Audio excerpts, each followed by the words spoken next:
আহা দিদি, গুপি বাঘা, আপনাদের তো খুব বড় ফ্যান। আপনাদেরকে বইতে পড়েছি, মুভিজে দেখেছি। একটা অটোগ্রাফ পেয়ে যাই? অটোগ্রাফ পরে হবে। আচ্ছা দিদি, একটা প্রশ্ন জিজ্ঞাসা করবো? হ্যাঁ, হ্যাঁ। মনে করবেন না তো? হ্যাঁ, বলুন বলুন। এখানে কয়েকটি বাচ্চা বলটি ফেলতে পারছে, কিন্তু কয়েকটি বাচ্চা তো পারছে না। বল ফেলা তো খুব একটা কঠিন কাজ নয়।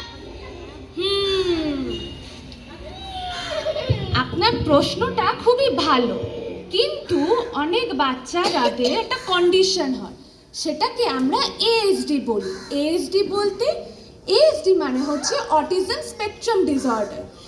এইটা হচ্ছে একটা নিউরো ডেভেলপমেন্টাল কন্ডিশন, যেখানে বাচ্চাদের মধ্যে মানুষে যোগাযোগে, সোশ্যাল ইন্টারেকশন, এনভায়রনমেন্ট থেকে আসা যে সেন্সরি ব্যাপারগুলো, ওইগুলো ফিল করতে ওদের সমস্যা হয়।